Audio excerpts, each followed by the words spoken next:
Hey, this is Khan, you're watching Ninja Pulls, and welcome to this comprehensive guide to Dragonknight damage in the Elder Scrolls Online. Dragonknight is a pyrotechnics powerhouse. It's a class which has always had die-hard fans, even when its damage capabilities fluctuate up and down. Its strengths include powerful class abilities which reinforce one another, a killer ultimate, massive cleave damage, and an unassailably cool look and feel. But some of these are also its drawbacks. Its dependence on class abilities can make it less flexible sometimes. Its unique method of sustaining can be tricky if you don't build around it, and it tends to work best as a melee damage class. That's not a major downside, it's usually best to stack at melee range anyway, and that's where Dragonknight shines. But hey, nobody's perfect all the time. Before we go further, if you just want a build, remember to hit ninjapulls.com and this YouTube channel for rotations and setups that get results. But in this series of videos, I'm zooming out a bit, trying to get away from just talking about a build, and instead showing how to make the most of this class anywhere. We can't cover everything or it'll go on forever, but I'll do my best to highlight the key stuff. Of all the base game classes, Dragonknight has always felt to me like the most developed.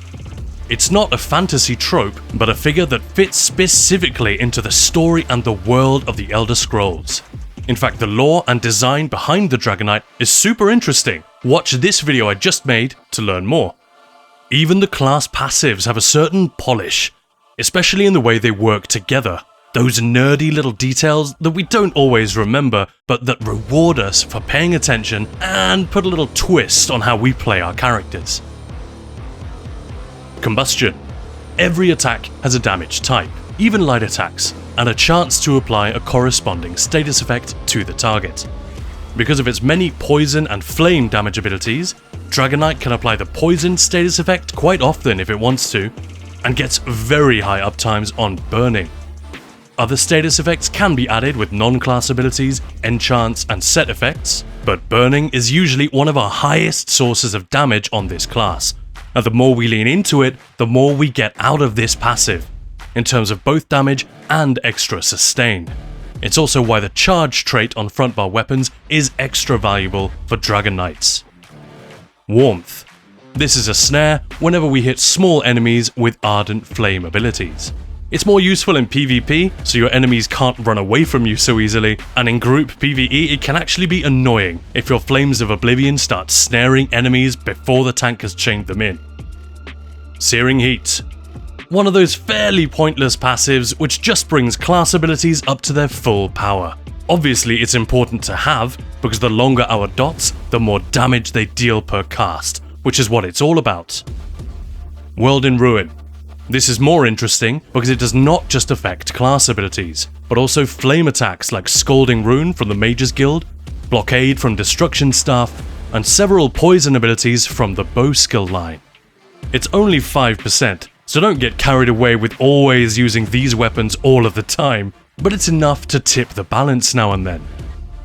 Iron Skin. 10% more block mitigation. Obviously, this can be great for tanks and in PvP, or if you like to do solo content on quite tanky setups and block a lot, nice to have, but most of the time damage dealers won't notice this. Burning Heart.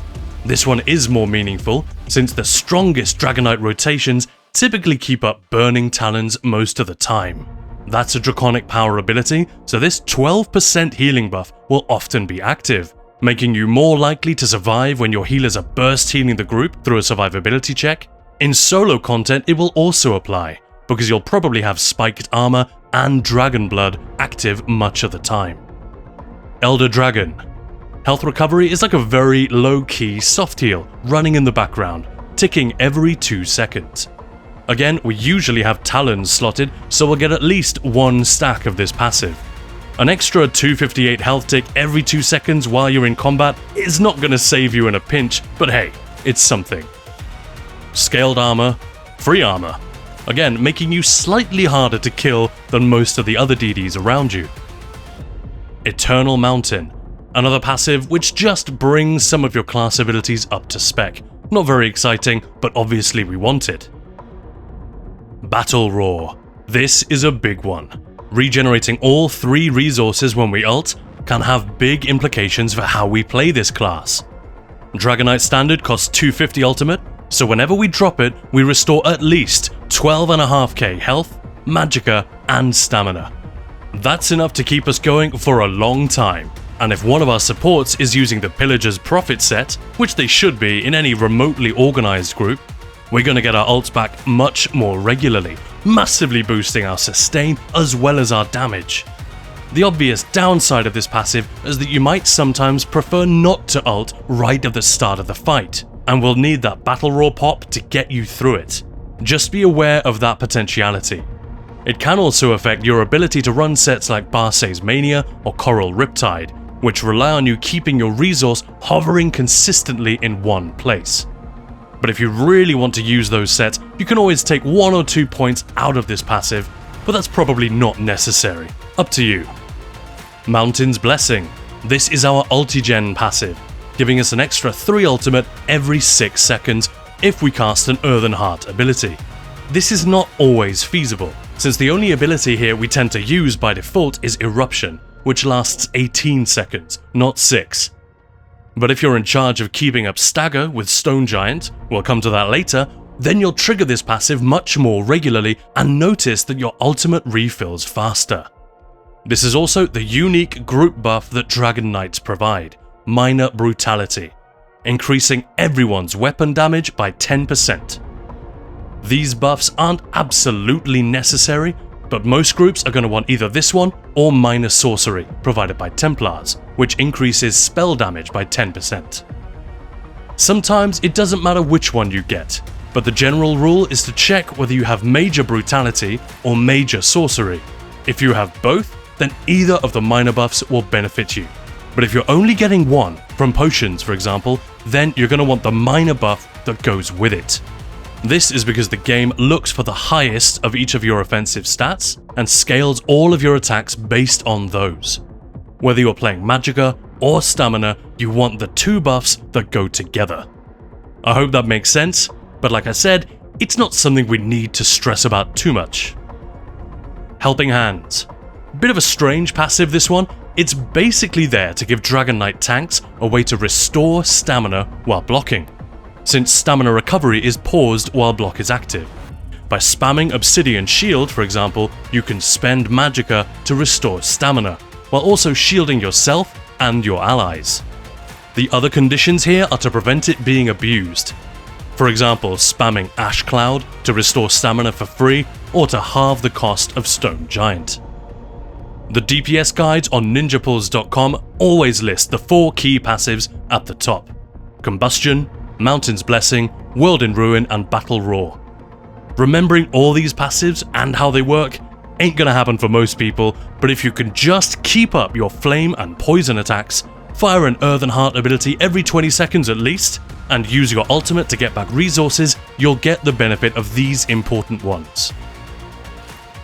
Next up, active abilities. Remember, this is for PvE damage, so we'll focus on the stuff we're actually going to use. Start with Ardent Flame. Dragonknight Standard, our go-to damage ult. For PvE, we're almost certainly going to use the Standard of Might, which increases all of our damage while we're inside the standard area, and gives us extra damage mitigation. 20 seconds is a long time, and 15% is a big boost, so the higher your damage to begin with, the more benefit you'll get from this multiplier. This is one of the reasons Dragonknight is so strong in organized groups, where supports are helping you get your ults back super fast.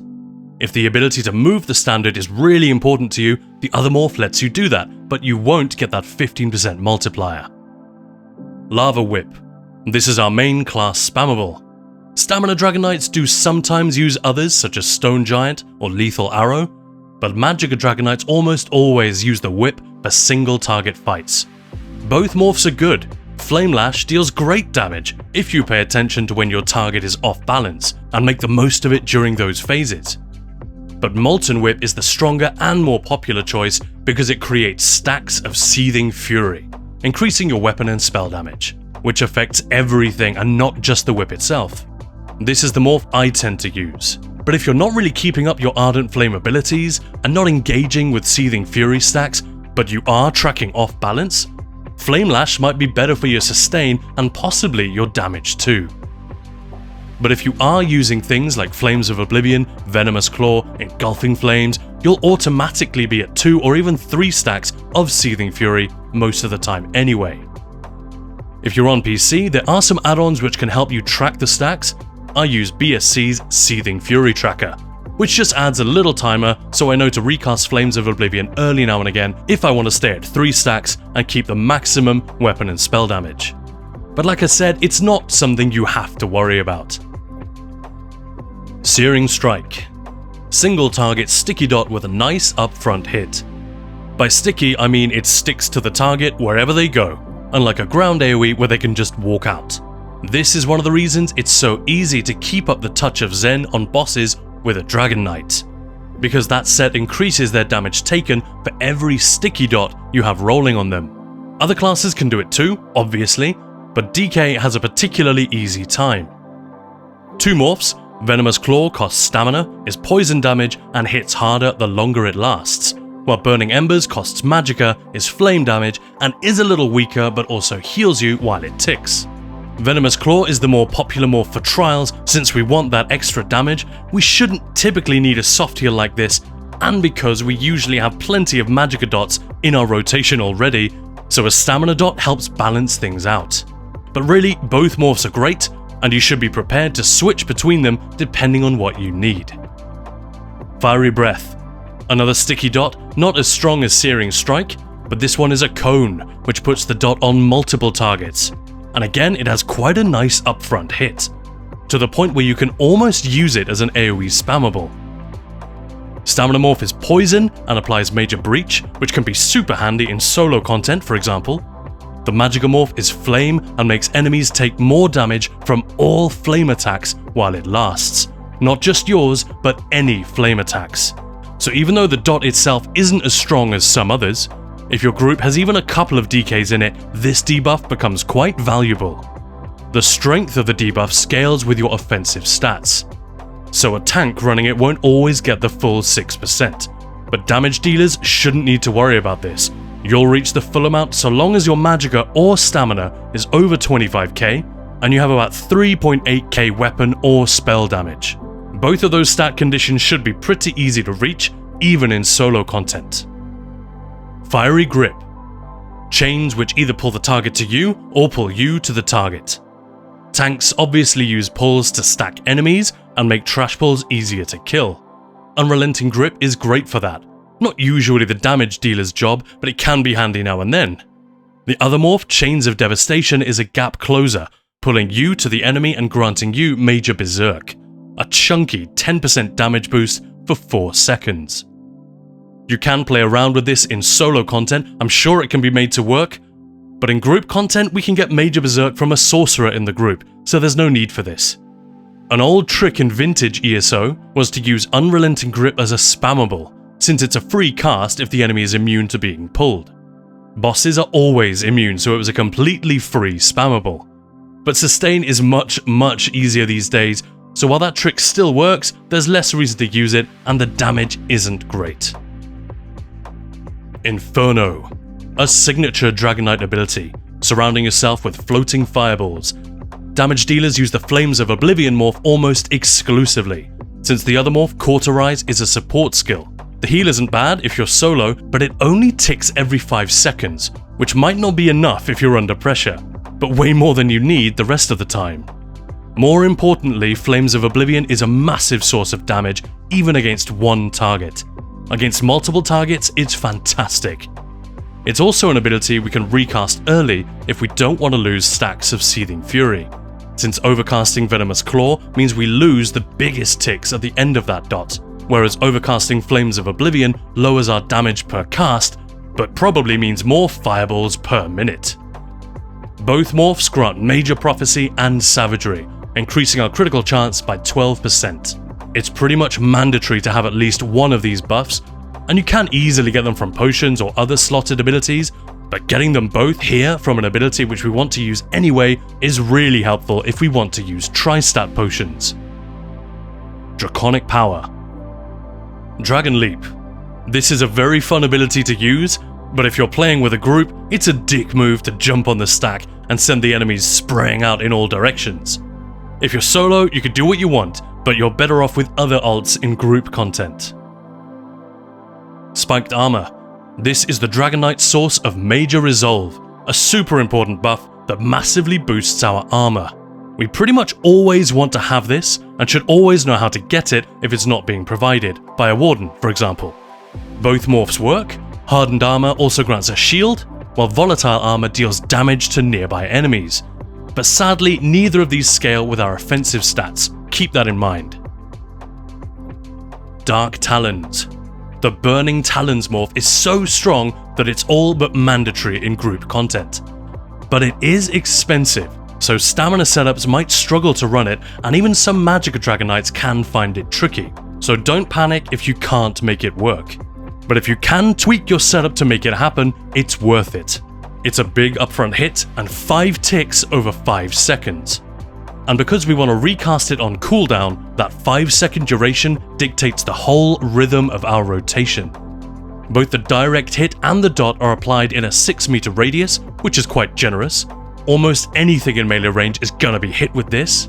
That's many more chances to apply the burning status effect, a juicy synergy for allies if you hit a small enemy that's affected by the CC, and the damage is, again, fantastic.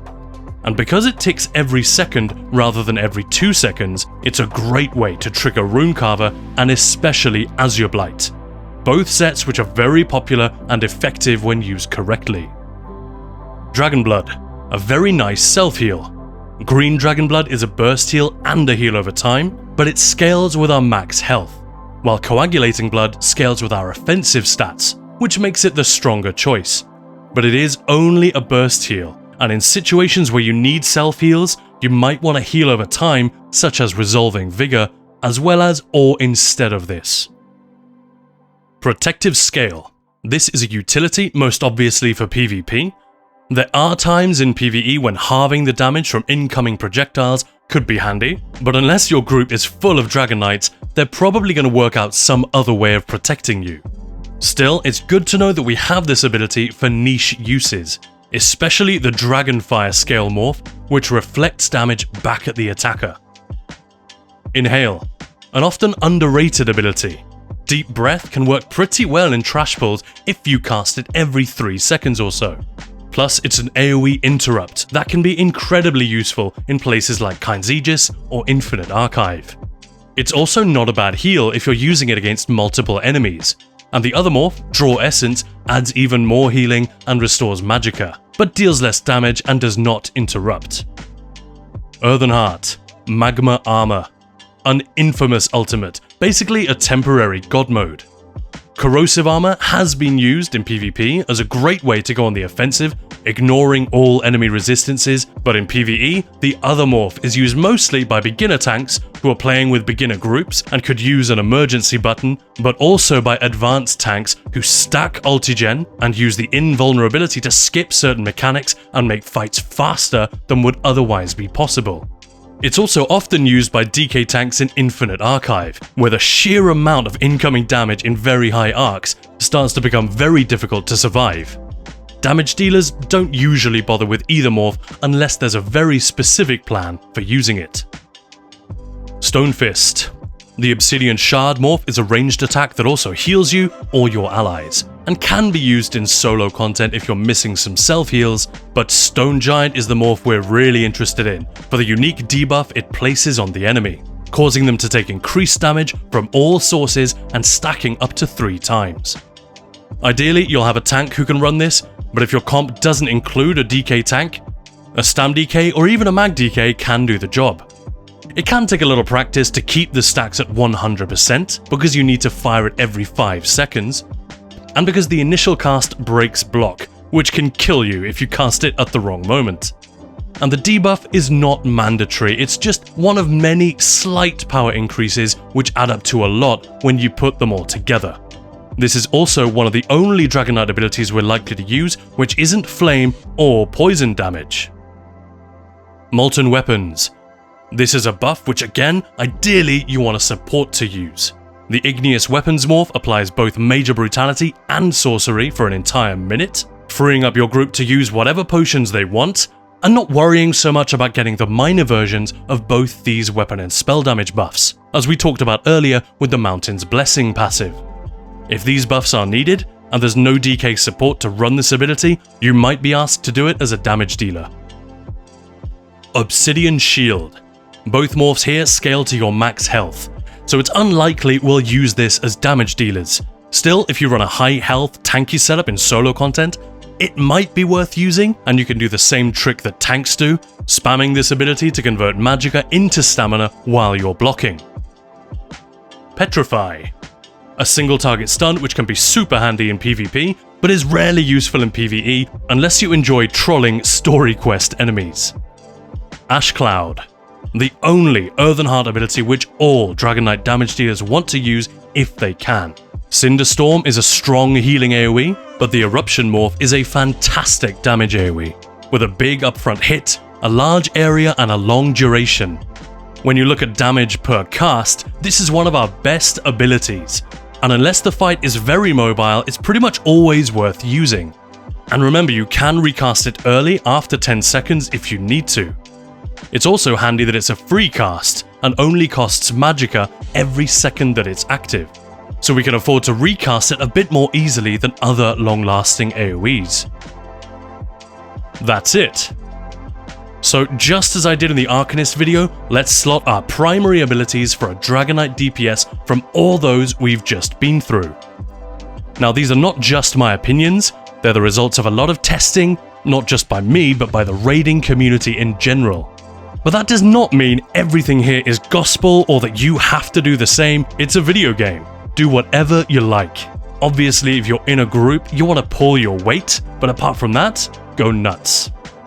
The only ones we're probably going to want in every fight are Burning Talons, Flames of Oblivion, Eruption, and Standard of Might. Whether you're Stamina or Magicka, in Etherean Archive or Dreadsail Reef hard mode, these should serve you well. For single target stuff, add Molten Whip and Venomous Claw, Deadly Cloak or Quick Cloak if you're using daggers. If no one else is bringing Engulfing Flames, grab that too. And on the back bar, you can use a Maelstrom two-handed with Stampede. And if the fight is going to last at least 1 minute, slot Carve as well. Once you've built up the stacks, the damage per cast on Carve is crazy. But if the fight is too short, or you're changing targets too often to keep up 3 stacks, don't bother with Carve. You can also use a Maelstrom Inferno backbar with Blockade instead of Stampede. The 2H backbar works very well with the Runecarver set since that deals direct damage, but if you're not using Runecarver and are prioritizing cleave damage, especially with the Azure Blight set, the Inferno backbar will probably serve you better. A larger AoE, more dot ticks and more burning. It's up to you as long as you can sustain it. Speaking of sustain, if you're using tri-stat potions, Dragonknights often have to, you will need Major Brutality and or Sorcery. If nobody is providing it for you, either slot Igneous Weapons for the group, or just Degeneration for yourself. That just leaves us with Barbed Trap and Dawnbreaker. This actually looks like a pretty typical Magicka Dragonknight setup, but like any class, you want to make tweaks from group to group and fight to fight. Stamina Dragonknights can actually run the exact same setup, just with different food. But if you want a more traditional stamina setup, you can use Stone Giant as your spammable, and if you have Igneous Weapons in the group, move Whip to the back bar.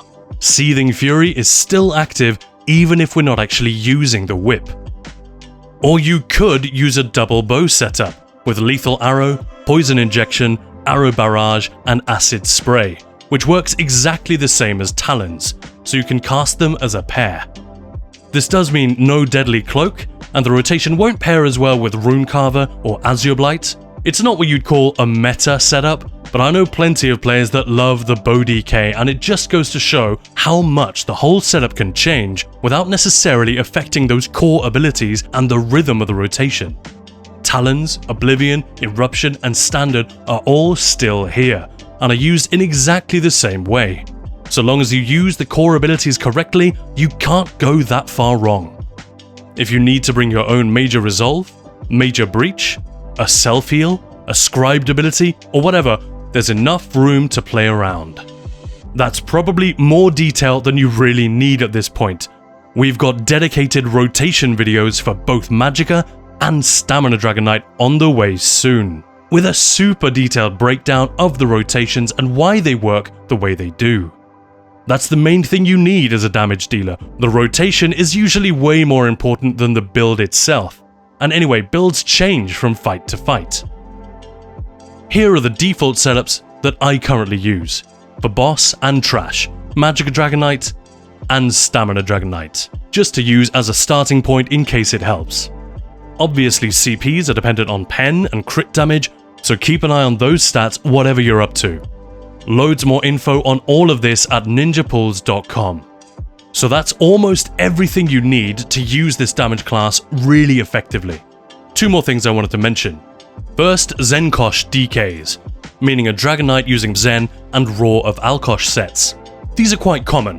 Why groups would want these sets is pretty obvious. More damage, efficiency, and speed. But why on a DK? Several reasons. 1. DKs are very good at getting perfect uptimes on Zen without having to alter their setups and lose damage. And if your group already has a DK in support DPS gear, why not give them Alkosh as well? 2. Arcanists, which are prized in trials for all that free AoE damage, aren't great at taking synergies on cue, with a channel that locks them out for 6 seconds at a time. DK also has loads of cleave and without that problem, so Alkosh uptimes should be better. 3. Every drop of damage helps, even on a support DPS, and DK is very strong in most content. As far as I know, that's all it is. There's no rule which says Zenkosh must be on a Dragonknight. Second, it's very rare in ESO that you will need to have long-range damage. People talk about it a lot, but I've done every fight in this game, and the vast majority work best if you stack near the boss where the buffs and the heals are. This idea that it's better to stand 20 meters away from the boss is something that only exists in the early game and a handful of specific fights.